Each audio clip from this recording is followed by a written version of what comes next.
शिवाजी राजे अपने युद्ध सभा में खड़े हैं। उन्हें जिस बात का डर था वही बात हुई है।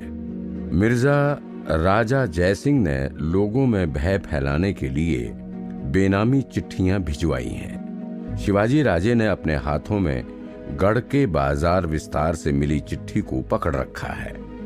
वो इस सोच में है कि आखिर उनका दुश्मन इतना तेज कैसे हो सकता है। शिवाजी राजे युद्ध सभा के बीचों बीच खड़े हैं। उनके इर्द गिर्द उनकी पूरी सभा खड़ी है। तानाजी, माणकोजी, फिरंगोजी, येसाजी, नेताजी और बाकी सभी योद्धा शिवाजी राजे की चिंता को महसूस कर रहे हैं। सबके मन में एक ही सवाल घूम रहा था कि आखिर ये भय फैलाने वाली चिट्ठियां लोगों तक इतनी आसानी से पहुंची कैसे? कौन थे वो खबरी जो इतनी आसानी से बिना किसी को पता चले लोगों के बीच चले गए और उन तक ये चिट्ठी दे दी? हमें लगता है हमें चौकसी बढ़ा देनी चाहिए, तानाजी ने शांत युद्ध सभा के सन्नाटे को चीरते हुए कहा। लोगों के बीच अगर चौकसी बढ़ाने लगे तो लोगों में वैसे भी भय का माहौल हो जाएगा, फिरंगोजी ने कहा। शिवाजी राजे इन बातों को सुन रहे थे। उनका ध्यान किसी और सोच में था। वो उठकर सीधा युद्ध सभा से बाहर निकल गए और आंगन से होते हुए गढ़ के बाहर वाले हिस्से की ओर जा खड़े हुए। शिवाजी राजे बिना कुछ बोले ही ऐसे युद्ध सभा से निकल गए, ये देखकर सबको हैरानी हुई। सभी योद्धा उनके पीछे चल दिए। क्या बात है राजे? तानाजी ने पूछा।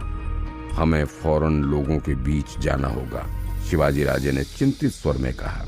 सब एक दूसरे को देखने लगे। पर क्यों राजे? फिरंगोजी ने पूछा। वो बस एक ही आदमी को भेजकर शांत नहीं बैठेंगे, वो अपने और आदमियों को भेजेंगे। जयसिंह आसानी से वार करने वालों में से नहीं है। वो लगातार वार करेगा जब तक उसे तसल्ली नहीं हो जाती कि उसका मंसूबा कामयाब हो रहा है, तब तक वो ये जारी रखेगा, शिवाजी राजे ने बात को समझाते हुए कहा। पर राजे लोगों के बीच जाकर करेंगे क्या? तानाजी ने कहा। उन सभी खबरियों को रंगे हाथों पकड़ेंगे जो ये खबर फैलाना चाहते हैं, शिवाजी राजे ने कहा। सारी मंडली चौंक गई। लेकिन राजे, लोगों के बीच जाकर हम उन लोगों को ढूंढेंगे तो फिर लोगों को शक हो जाएगा। लोगों को लगेगा कि कुछ गड़बड़ चल रही है। हमारी बात तो वहीं की वहीं रही फिर, तानाजी ने कहा। बात आगे ना बढ़े उसी के लिए हम ये कर रहे हैं। हम भेष बदल कर जाएंगे। जैसे इस चिट्ठी को पकड़ा वैसे ही बाकी सभी खबरियों को रंगे हाथों पकड़ेंगे, शिवाजी राजे ने आत्मविश्वास के साथ कहा। लेकिन राजे, आपको यकीन है कि वो खबरी आएंगे और जिन्हें हम पकड़ेंगे वो खबरी ही होंगे? ये कैसे पता चलेगा? फिरंगोजी ने कहा। वो सारी बात मैं आप सबको वहीं भीड़ के बीच बताऊंगा। फिलहाल हमें किसी भी तरह की देरी नहीं करनी चाहिए। शिवाजी राजे इतना कहकर अपने कमरे की ओर बढ़ गए। सब समझ गए कि शिवाजी राजे अपना भेष बदलने के लिए गए हैं। उनको देखकर सभी लोग एकदम से सतर्क हो गए और एक साथ सब अपने अपने कमरों की ओर बढ़ गए। सारे मराठा तैयार होने लगे। फिरंगोजी ने अपना बख्तर निकालकर धोती और कुर्ता पहन लिया। आंखों में हल्की सी काजल भी लगा ली। तानाजी ने माथे पर पगड़ी बांध ली और कुर्ता पाजामा पहन लिया। माणकोजी और येसाजी ने ब्राह्मण का भेष बना लिया। किसी की भी शक्ल पहचान में नहीं आ रही थी। सब तैयार होकर शिवाजी राजे का इंतजार करने लगे। सारे नीचे बरामदे में खड़े थे और शिवाजी राजे के कहने पर उनका वहीं पर इंतजार करने लगे। कुछ देर बाद वहां पर एक शख्स आया और उस मंडली के साथ खड़ा हो गया। सभी को उस शख्स को देखकर हैरानी हुई। अचानक से ये आदमी उनके बगल में आकर खड़ा हो गया। उसने माथे में गमछा बांधा हुआ था और मुंह भी ढका हुआ था। ये कौन है? तानाजी ने फिरंगोजी से कान में पूछा। फिरंगोजी ने उसे देखकर कंधे ऊपर कर दिए। उन्हें भी पता नहीं था। वो शख्स ऐसे खड़ा हो गया था जैसे उस मंडली को पहले से जानता हो। तानाजी से उसकी ये हरकतें सहन ना हुई। उन्होंने पूछ लिया, कौन हो तुम? हमारे बगल में क्या कर रहे हो? अरे आपने मुझे नहीं पहचाना? मैं सुखीराम हूँ, आपका शुभ चिंतक। उस शख्स ने बड़ी तफसील से कहा। सुखीराम। सबने ये नाम सुनकर एक दूसरे को देखा। किसी को इस नाम की जानकारी नहीं थी। कोई सुखीराम नहीं पहचानता था। कौन सुखीराम? तानाजी ने फिर पूछा। हम किसी सुखीराम को नहीं जानते।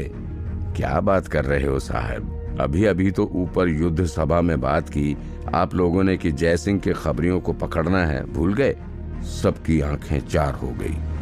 इसे कैसे पता है कि ऊपर युद्ध सभा में ये बातें हुई हैं? तुम्हें कैसे पता चला? फिरंगोजी ने पूछा। हमें तो सब पता है साहब। आपके शिवाजी राजे के हम खास हैं। वो क्या क्या करते हैं, कहाँ जाते हैं, किससे मिलते हैं, हमें सब पता रहता है। उस शख्स ने कहा। तुम्हें इतना सब कैसे पता रहता है? लगता है ये कोई बहरूपिया है। ये सजी ने कहा। अरे हम कोई बहरूपिया नहीं है, हम तो आप सबको एक संदेशा देने आए हैं। इतना कहकर उस शख्स ने अपनी जेब से चिट्ठी निकाली और फिरंगोजी के हाथों में पकड़ा दी। फिरंगोजी ने उस चिट्ठी को खोलकर देखा। उसमें लिखा था, मराठा साम्राज्य खत्म होने वाला है, जल्द से जल्द यहाँ से निकल जाओ। ये तो वही चिट्ठी है जो शिवाजी राजे को मिली थी। फिरंगोजी ने कहा। क्या ये तुम्हारे पास कैसे आई? बोल, वरना तेरे यहीं पर टुकड़े टुकड़े करता हूँ। तानाजी चिल्ला उठे। येसा जी के पास छोटी कटार थी, उन्होंने वो निकाल लिया और उस शख्स के गले के पास लगा दी। बोल, कौन है तू? तुझे हमारे शिवाजी राजे के बारे में इतना सब कैसे पता है? येसा जी ने पूछा। क्योंकि मंडली मैं ही शिवाजी राजे हूँ। उस शख्स ने इतना कहकर अपना गमछा निकाल दिया और मुंह पे बंधा हुआ कपड़ा भी उतार दिया। सब हक्के बक्के रह गए। वो सच में शिवाजी राजे ही थे। पूरी मंडली सक पका गई। येसा जी ने तुरंत अपनी कटार वापस रख ली। माफ करना राजे, हम आपको पहचान नहीं पाए। येसा जी ने कहा। जानता हूँ, इसलिए तो ये पहनावा बदला है।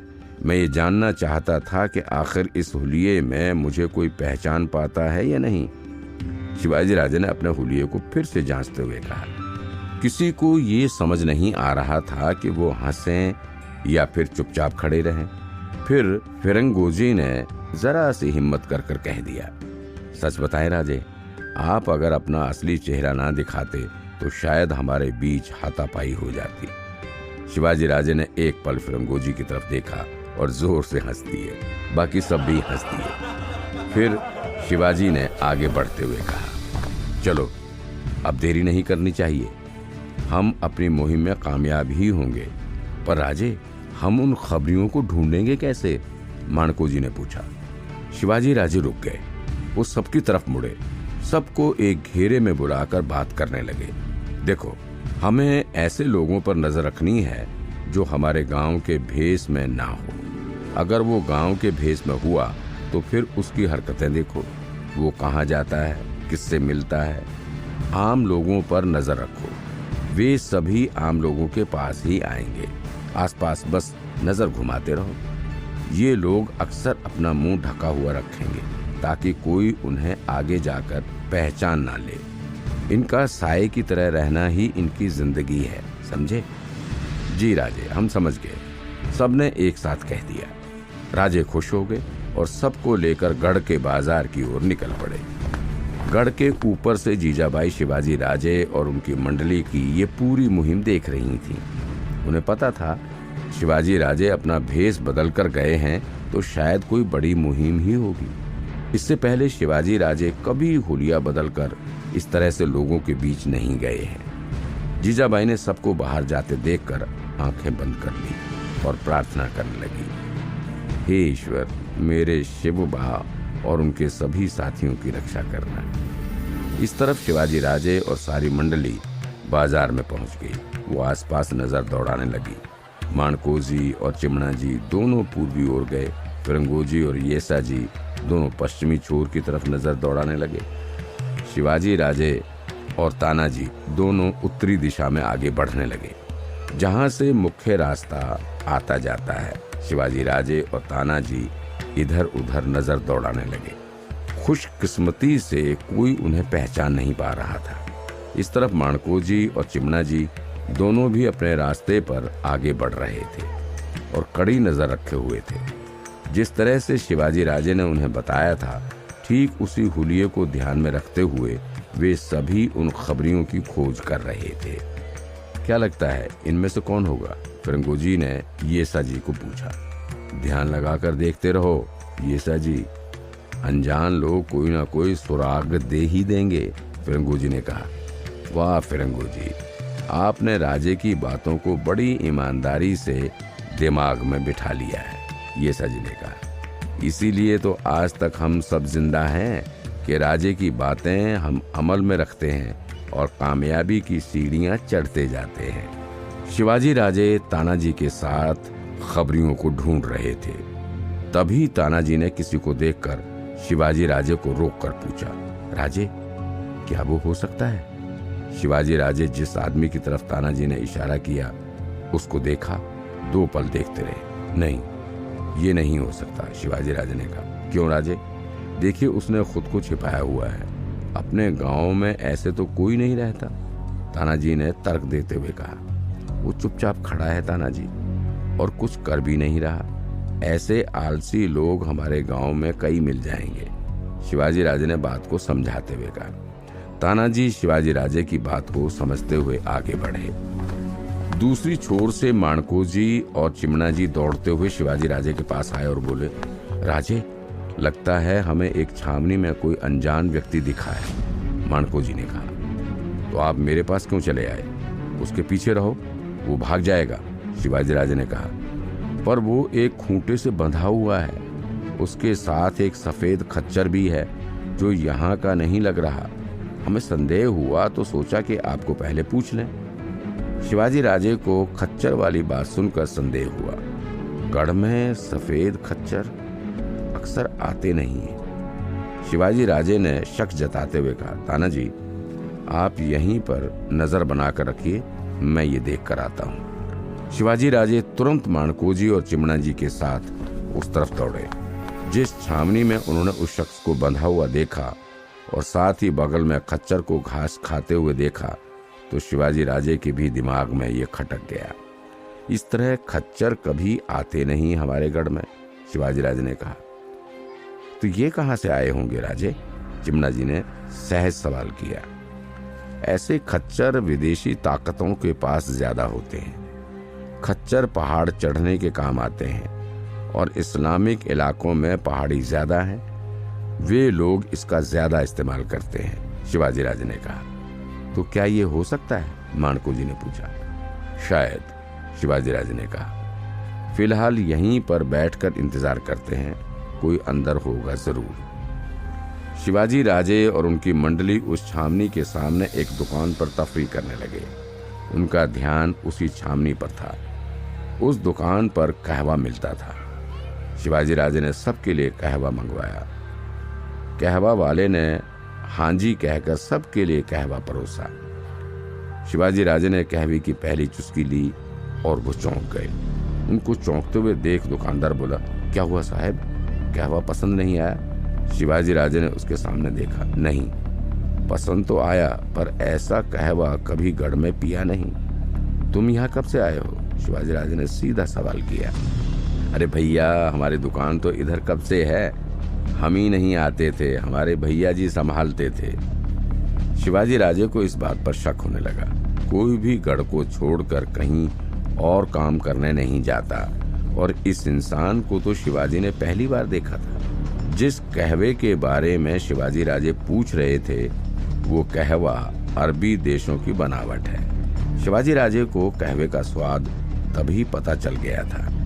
क्या नाम है आपके भैया जी का? शिवाजी राजे ने पूछा। वो शख्स चौंक गया। उसने बात को संभालते हुए कहा, जी सुखीराम।